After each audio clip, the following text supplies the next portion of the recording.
Everyone, কেমন আছেন? আজকে আমি দেখাবো হলো আমার খুব পছন্দের টাকি মাছের ঝোল।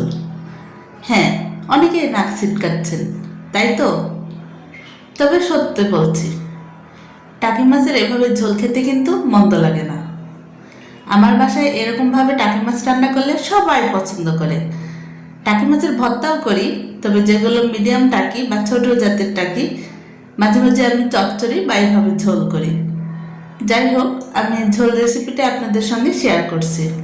এখানে আমি দিয়েছি কাঁচামরিচ, শুকনো মরিচ টোটাল ইউজ করি নাই, শুধু কাঁচামরিচ, কাঁচামরিচের পেস্ট, আদা পেস্ট, রসুন পেস্ট, পেঁয়াজ পেস্ট, সরিষার তেল দিয়ে ভালো করে ভেজে নিয়ে আমি দিয়ে দিলাম ধনিয়ার গুঁড়ো, জিরার গুঁড়ো, হলুদের গুঁড়ো, স্বাদ মতো লবণ দিয়ে টাকি মাছগুলো দিয়ে দিলাম।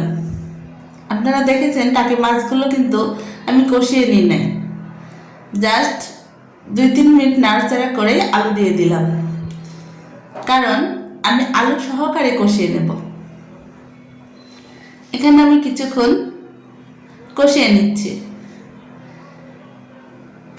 তারপরে আমি অ্যাড করব টমেটো। টাকি মাছের ঝোলে কিন্তু টমেটো দিলে খুব ভালো লাগে, একটু টক টক লাগে খেতে। এর জন্য অবশ্যই টমেটো ইউজ করতে হবে। তবে যারা ধনেপাতা পছন্দ করেন তারা টমেটো ইচ্ছে করলে না স্কিপ করে দিতে পারেন। এখন খুব আলতোভাবে আবারও আমি 5 মিনিট কষিয়ে নেব। টাকি মাছ যেহেতু নরম, সেজন্য বেশিক্ষণ কষানো যাবে না, মাছগুলো ভেঙে যাওয়ার সম্ভাবনা থাকে।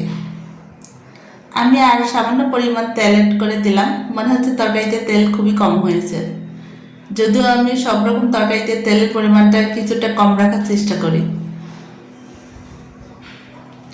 কাঁচামরিচের তরকারি সেহেতু কালারটা লাল টকটকে এরকম কিন্তু ডিপ আসবে না। এই দেখুন, আমার রান্না প্রায় লাস্টের দিকে। ঝোল আপনি কমিয়ে বাড়িয়ে নিতে পারেন। আপনারা যদি ঝোল কম খেতে চান তাহলে অবশ্যই আরও একটু কম রাখবেন।